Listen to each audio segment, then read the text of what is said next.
MRecktv. The streets don't love you. Not at all. By now, homie, you shoulda knew that. Word. Ain't no Nino Browns in this town. You a new jack.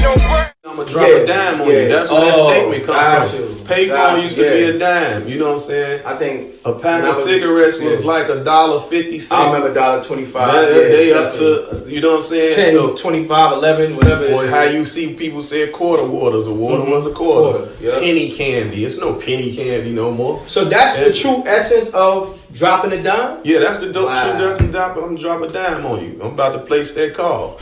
You know what I'm saying? But it could have been to somebody to come do body harm or for the police. I'm gonna drop a dime on you. You know, that was a form of ratting back then. You know what I'm saying? I'm gonna drop a dime. I'm glad you brought that up. Cause me and our homie RL, we was building. And we all know ain't no snitching allowed and all that, right? But let's be real, and this is for me. It really ain't no rules. No, I mean, you know, you gotta it's say a code, no snitching, okay. But when you keep it G'd up and you and your homies getting money, you put your homies on to it. But it's always gonna be niggas in the cut looking to scheme, rob. Right.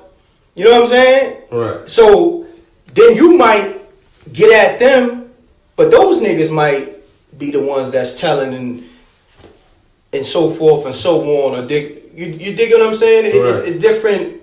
It's just weird. They play a lot of games, man. You know what I'm saying? To where it's that, like CIs. People will say snitching, but they ain't understanding like CIs. They name don't have to be in the paperwork. So when a lot of people say, produce the paperwork, you will have a lot of snitches that poke their chest out. I bet you can't produce the paperwork. Yeah, because you're a CI. You're a confidential informant. You see what I'm saying? So with that being said, the only way when you get your discography, when you get your paper, your breakdown, you know who it was per conversation you had. So just like me and you say, yeah, we building, I was telling you, describing the break, drop a dime on you and all that. Now my transcripts, if it's saying CI number 1 or CI number 11, it's gonna say what conversation that we had. That's how I'm able to know who snitched on me. You see what I'm saying? So when I'm sending, so that's not public information. It's not public. It is and it ain't. You see what I'm saying? So it's not saying, yo, M.Reck is the person behind. I have to tell the people that this is M.Reck because this the conversation me and M.Reck had. You know, wasn't nobody supposed to know about this conversation. You see what I'm saying? But in my paperwork, it's in there. So where they getting it from? You see what I'm saying? So it's a lot of CIs running around. And that's why I say the hustle game is over. It's too late for that. Pumping the poison in the neighborhoods, man, that's over with. It ain't worth it. Because you see they giving out football numbers. You know, Obama and them, you know, he released a few people. He done what he can do, you know. Trump probably gonna do the same. You know, Kim Kardashian, Kanye, I salute them for even doing that. You know, and trying to help free Larry Hoover and a lot of more political prisoners. So, you know, that's in there unjustly. Being that you brought up Kanye West, he's from Chicago. Yeah. What's your relationship with Kanye, or do y'all even got a relationship? Yeah, we got, you know, Kanye a little brother to me, man. I actually was on a management with Hustle Management, you know, me and John Monopoly. So in the beginning of stages, you know, when he was running back and forth to Atlanta and with D. Dot and Jermaine Dupri and working with them, you know what I'm saying? And then it came to the point where we had to drive up here to New York and everybody moved up this way. And that's when his whole Rockefeller deal went through. You know, that's how that happened because, of course, he was a hot producer. He had that soulful sound. Yes, sir. And our artists wanted that soulful sound. And it fit a person like Jay-Z in the way that he wanted to spit. Plus, with his age, them soulful beats was of his times of growing up. Yes, sir. So just like a Snoop Dogg, Kanye could have easily placed beats for Snoop, Jay-Z, Nas, people that made that soulful music. Yes, you know sir. what I'm saying? Like he basically always would have had a job. You know what I'm saying? But then he took off from there, you know, because he always wanted to rap. People thought he just wanted to make beats. No, he was just hustling beats. He had hustle beats. Yeah. And then people got to understand with a producer, when he making a beat, he's making a beat in his mind to see who would sound right on this beat. So with that whole process, they freestyling and they mimicking the person that they making the beat for. You see what I'm saying? Yeah. So with doing that, you building up that self-esteem of you can be an artist. But also song structure. Yeah, so yeah. you know exactly how the flow need to be on the beat. You know what So I'm saying? that's why when they say, man, I got this beat for you, like once you get an artist that signed and he like your beats, he gonna listen to you from that point. That's why they say Dr. Dre. Dre knew exactly how he wanted it. You know what I'm saying? He gonna operate on it. As soon as you look, Dre say, just give me the vocals. All you had to do was send Dre your vocals. Yeah. And before you know it, you're like, damn, you know what I'm saying? Created a masterpiece. Yeah, like this what he did. I rapped it on this beat. This beat didn't have that in it, but he just gave you the sample up, right? Yeah. You know what I'm saying? Skeleton. Yeah, and then people stopped waiting. You know, a good guy that was learned how to make the beats like that was Just Blaze. I would say he was a great student of a Kanye. You know what I'm saying? All that and no ID. Was basically he was talking about Kanye West being student of Just Blaze and Just Blaze being a student of Kanye. Oh yeah, Just Blaze, other way around. And no ID. You know what I'm saying? So because they was the ones bringing that soulful music to the forefront, you know, in their production. So which both from Chicago, and we always had this soulful sound. So a person that didn't have the Busta Rhymes energy, he needed those beats from a No ID and Kanye. Facts. You know. Who would you say, artist, producer, maybe showed the most love to Chicago? That's from Chicago or outside of Chicago? That's from Chicago, or even outside, or maybe became a Chicago resident. At some point in time? Yeah. Early on, I know, well, you gotta say Tony Draper, who rap a lot, Jay Prince, because Tony Draper signed Psychodrama. He was from Memphis, rap a lot, signed Do or Die. They from Houston. So they dope as shit. Always dope. And Twista was signed to Atlantic. But what a lot of people didn't know, Atlantic started in Chicago. Oh, wow. Yeah, on 47, 63rd Street, we had Music Row. It was called Music Row. So just like how 125th, we had the Brownsville area. You know what I'm saying? So, yeah, and Atlantic Records started there. So I didn't know if that was the reason Twista got picked up on Atlantic in the beginning or what. But it was like, you know, so just how like Russell Simmons, when he created the radio, you know, you can't be on the what's it called? Like you can't be on the top 10, but you can be on the what was it? Man, it's crazy. Not the top 40, man. Yeah, you can't be on top 40, but you can be on what? It's called the Urban? No. It's like mix show, man. Oh, okay, mix show. So he created the mix show for that because it's like independents couldn't afford the $1 million. You know what I'm saying? For the radio promo campaign. You feel me? So he made sure that he knew that Def Jam, Interscope, and the rest of them was going to monopolize the top 10. You know what I'm saying? So it was like, but I can't do that to the culture and don't give them and lock them out. So Russell Simmons created the mix show? They created the mix show. You know what I'm saying? So, and that was for everybody to get in. And that movie was called Hardball, the little baseball movie. Yeah, yes sir, Hardball. Yeah. That's what it is. Now, you out here conducting some business. You care to speak on that? Yesterday I done on the Beat 139. Salute to them. Yeah, salute Beat 139. Done that interview. Then today, of course, M.Reck, and I have a cooking show interview in Times Square after I leave you. Wow. Yeah. Now you're gonna be cooking? No, the chef gonna be preparing the meals for me. Now, what kind of meals is it gonna be, like on a health tip? Yeah, healthy, because I eat clean. Okay. You know what I'm saying? He cooks everything, but I'm alkaline, you know, alkaline vegan. Oh, So, wow. yeah. How long you been on that time? 4 years now.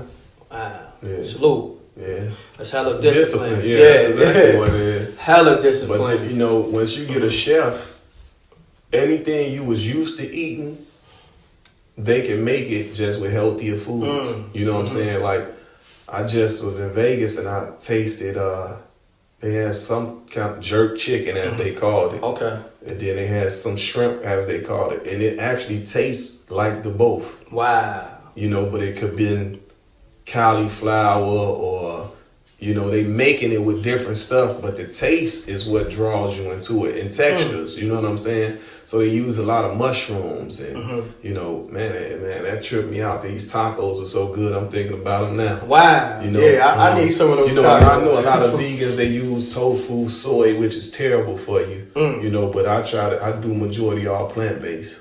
Oh, wow. Yeah. But now we was just seeing how some people saying that the Impossible Burger has so much stuff in it that it's not like they experiment. You know what I'm saying? And they know that people go off taste. You really don't, you know, taste and texture. So if it tastes like what you was used to tasting, you know, because if you get an Impossible Burger from Burger King, it tastes like a Whopper. But it's an Impossible Burger. It's not meat. I don't even, let's do this. I don't even know what is an Impossible Burger. Is that like a vegan? Yeah, it's supposed to, it's an Impossible Burger, but it's like, what is it made up of? Because it's in a patty form. So what is it made up of? Gotcha. You know, so it's like, if you go to them fast food restaurants, it's not coming with a package. You can't read the ingredients. Yeah. You can't read it. You just eating it, and if it tastes good and you don't throw it up, you're going to continue to buy it. But then we just seen there was some estrogen level situations and, you know, something that's in it, BPA, that's changing your sexuality preference. Like, man, it's crazy, bro. Like the stuff they putting in the water, you know, they'll say get alkaline water, but if it was alkaline water, why is sodium in it? You know, it's just a lot. But then it's like once they put it in a bottle, once they put it in that plastic, it's polluted. So that's deep. It gets deep, brother. Population control overall, man. That's a fact. Now with this cooking show, is this something going to be on a network? Yeah, it's on a network. Oh yeah, which network? Celebrity Chef Patrick. That's his name. Celebrity Chef Patrick. When the last time you spoke to Cameron? Let me think. I think Cam sent me his him and British. They sent me his shoe, his new Reebok. Okay. With the flea joint. The flea box. Yeah, the flea box. Yeah, he just sent me the flea box with the mink on it. Oh wow! Wow, what you doing It's about mink it? and python. Yeah, it's mink and python. That's crazy. The shoe hot. Okay. Yeah, the flea box. Salute the Cam. They gave you some prototypes. Yeah. Okay. And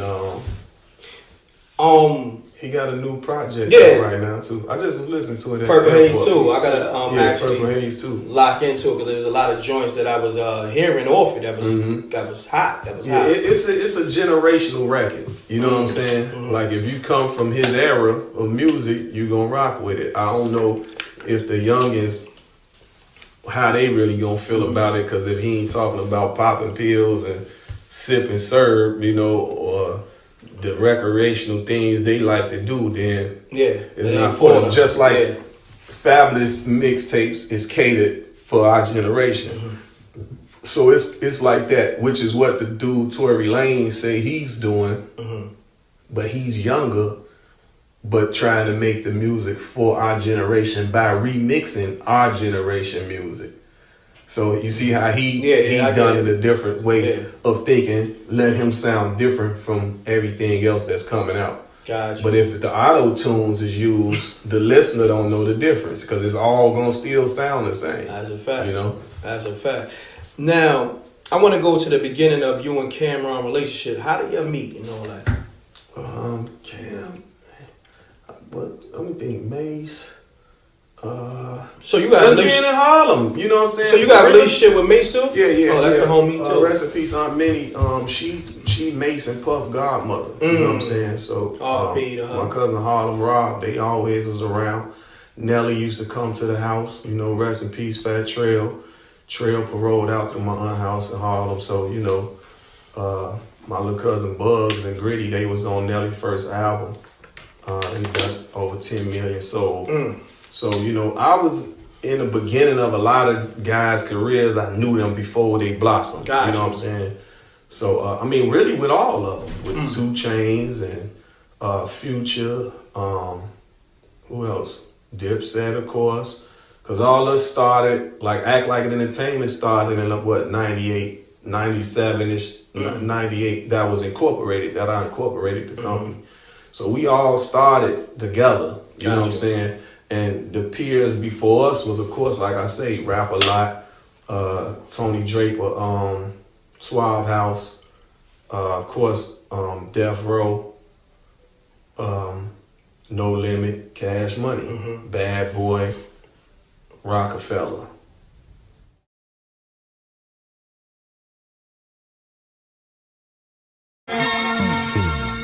M.Reck. Y'all wanna stunt and floss on Front Street? The Hulk will tear through your gut, spill out your lunch meat. You the main Vic, they booking for drugs. Niggas starving out here, and you looking like grub. That new M.Reck Catch a Lick single, aka Money Dance, that's killing the airwaves on Shade 405 and many different other stations in Connecticut, Boston, so forth and so on. You can get it now. The links is in the video description. It's available on Google Play, Deezer, YouTube Music, Apple Music, Tidal, Spotify, etc., etc. Go get that. One. Slug you, the streets don't love you. Not at all. By now, homie, you shoulda knew that. Ain't no Nino Browns in this town. You a new jack. Peace, world. To promote your music or promote your business by placing an ad on MRecktv, contact mrecktvpromo, mrecktvpromo @gmail.com. Peace. Oh yeah, subscribe to MRecktv, youtube.com/MRecktv. I'm gone.